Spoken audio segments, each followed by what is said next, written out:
What is going on, guys? This is Jake at That Fit Friend, and today we're going to be looking at the Reebok Power Lite Mid. So these have been sold out forever on Reebok's site. They're finally back in stock and on sale. So I wanted to put together a review on them because a lot of the reviews on them are actually a little bit older. So I wanted like something more updated. So three things to like about this model is number one, the overall width of the toe box is a little bit wider than a Converse. So I compare these to like a Converse Chuck Taylor All-Star, like the high top model, because they are very similar in nature. A lot of folks are going to use them for recreational lifting and powerlifting. So I kind of compare this model's fit and how it performs to that Converse. So when I reference a lot of my pros and cons, that's kind of like the baseline I'm working with this model. So overall, the last of the toe box in the shoe is a bit wider than a Converse. So if you do find Converse to be a little bit tight, I think you'll actually like this model better because of the extra room you get with the toe. The second thing to like is the overall upper construction. So this has like a synthetic weave material throughout its upper, and on the toe we have a little bit of a reinforced material up here.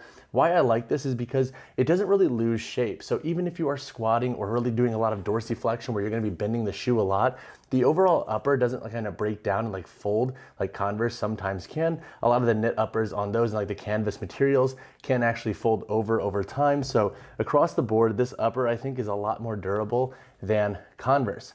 Third thing to like about this model is just how it feels and performs. Like as you can see, it's pretty maneuverable throughout and it's stable. So that's honestly, I think, a great blend for anybody who wants these for squats, deadlifts, lunges, any type of lower body training where they like a high top or mid top shoe and they want adequate stability under different loads. With having this more maneuverable sole with the overall stability of the shoe, it is pretty dynamic in regard to its lifting performance. So it's a model that you can use for pretty much all of your weight training with relative ease because it's a zero job model, provides adequate stability, and it moves fairly well. But now let's dive into a couple of cons I have noticed with this model. So the first con is the price point of this model. So not on sale, these cost $120 USD.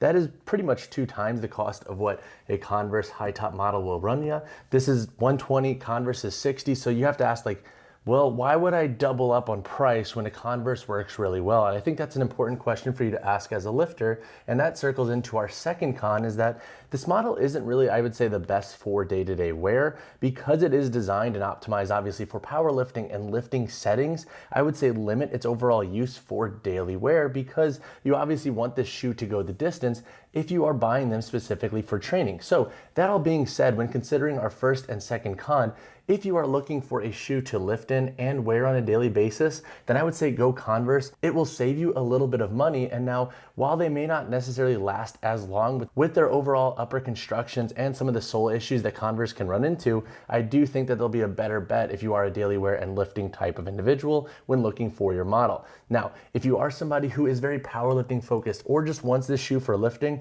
then honestly, like I don't necessarily see the price point as a turnoff because oftentimes they are on sale or you can use different promos that Reebok is running to get these for a little bit less. And with how specific they are built when it comes to lifting performance, I do think the price point is worth it in this model, especially if you don't necessarily like how Converse fit, because at times I could even find them a little bit narrow and I have a neutral foot. So overall, they are a little bit more expensive. They're not the best for daily wear. However, if you plan to only use them for lifting, then I do think those cons are kind of necessarily not the biggest deals. Now, let's dive into performance of this model. So when chatting on performance in the Reebok Power Lite Mid, I do really enjoy this model, and that's for 2 key reasons. Number one, you're getting adequate stability in this model, and the overall stack height really isn't that high. With Converse and shoes like similar to them like Vans, you can run into pretty high stack heights on some of the newer models, especially with the thicker insoles. And overall, this model I think does a pretty good job at limiting its overall stack height throughout the heel, midfoot, and forefoot. So that being said, it doesn't necessarily add a ton of range of motion to your pulls, etc. Also, the second reason why I like this shoe is when you are doing lunges and stuff like that, sometimes the Converse upper can disconnect from the lateral and medial base of the toe, and that's going through like that flexion of the toe when you are digging into the ground.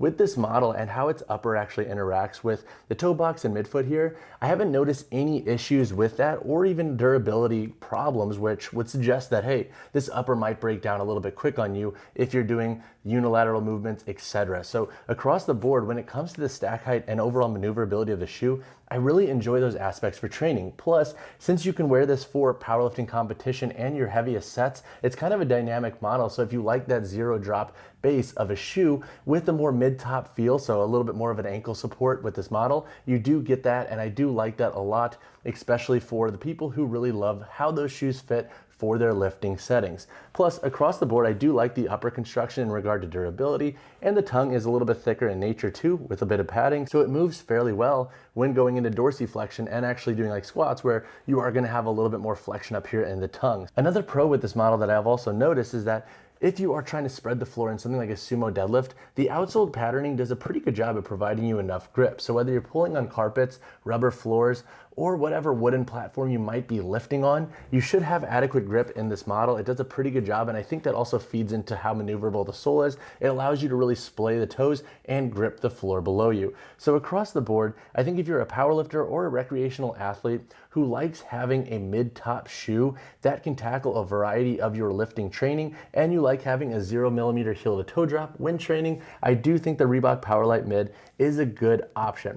The price point is obviously not ideal when compared to something like a Converse. However, this is a bit more specific in nature with its construction, which I see as a pro. So now let's answer the question, is this model worth it? I think if you qualify for these three things, this model is worth it. Number one, you like having a mid-top shoe. Number two, you like having a 0mm heel to toe drop. And number three, you plan to only use this model for lifting, then I think this shoe is worth it. Those are all very specific in nature. However, this is a specific shoe. So if you like all of those characteristics, then I think you'll enjoy how this model performs for your training. So overall, TF2 approved. This model is worth it. However, if you are budget conscious and you want to shoot for daily wear, then just go Converse. You'll save a little bit of money. So when discussing the sizing and fit in this model, most lifters and athletes should be safe going true to size. So in this model, I have adequate room up here in regard to length, and the overall toe box I think is wider than a Converse. So most folks should be safe going true to size in this model. It might run a little bit large for some. So if you are a little bit on the smaller side for your normal true to size,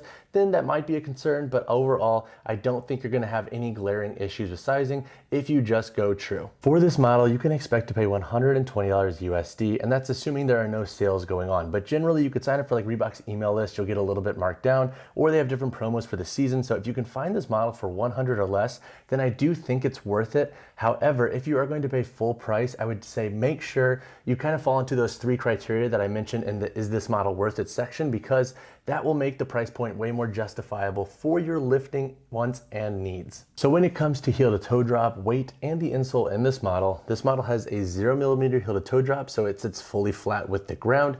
The weight is something I can't actually tell you in this review because I am on the road. I don't have my scale with me, unfortunately, but they do feel a bit lighter than a Converse, to be quite honest. The overall upper construction is pretty dang lightweight.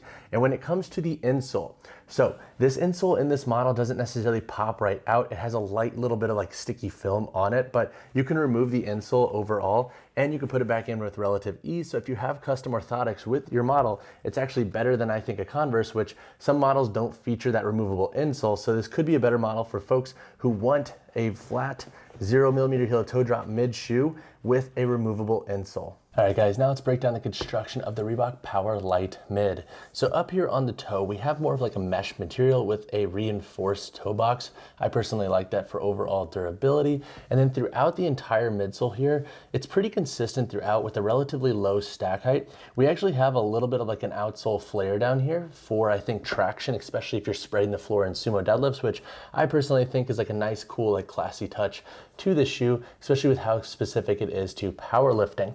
Running up the midfoot here, we have 1, 2, 3, 4, 5, 6, 7, 8 eyelets that have metal reinforced rings, which I don't see as being an issue with overall durability in this model. I don't think you're gonna have any breakdown with the eyelets in it. And the overall midfoot is fairly wide, so you can pull these pretty tight, and there really isn't much overlap going on with the shoe. So I personally really like that as well. Throughout the midfoot and boot of the shoe, we have some Reebok branding over here on the lateral heel, and then we have a similar construction over here throughout the midfoot. No branding, obviously. We have some branding back here on the heel. Overall, the boot is pretty dang thick in nature when it comes to being how reinforced it is. Down here you can feel like there's a nice little cupping here to really lock you down, and we have a little bit of like a TPU overlay down here for additional support.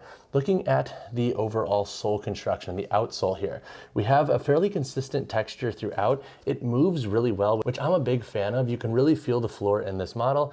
And with its overall wider toe box, you can really splay those toes and grip the floor, which I like. And I think that's a nice subtle detail that Reebok paid attention to when the construction of this model. The tongue itself is pretty thick in nature and decently wide. I haven't noticed any issues of it like folding in at all. And overall, it doesn't feel like it's super heavy when you are going through squats and going through dorsiflexion. But overall, those are the main construction features with this model. If you have any questions about anything you notice on the shoe, hit me in the comments below. All right, guys, that wraps up my review of the Reebok Power Lite Mid. As always, if you have any questions on this model, drop them down below. I also have a full written review, which I've linked at the top of the description. And as always, guys, drop a like on the video, drop subscribe to the channel, and I'll see you in the next one. And P.S., if you are a normal watcher of this channel, you'll probably be like, what the heck, what setting are you in? I'm in a hotel in Chicago. We're here for a wedding, so we've been traveling a lot. I'm still training and testing models as much as I can with my best abilities. So overall, this has been my project while on the road,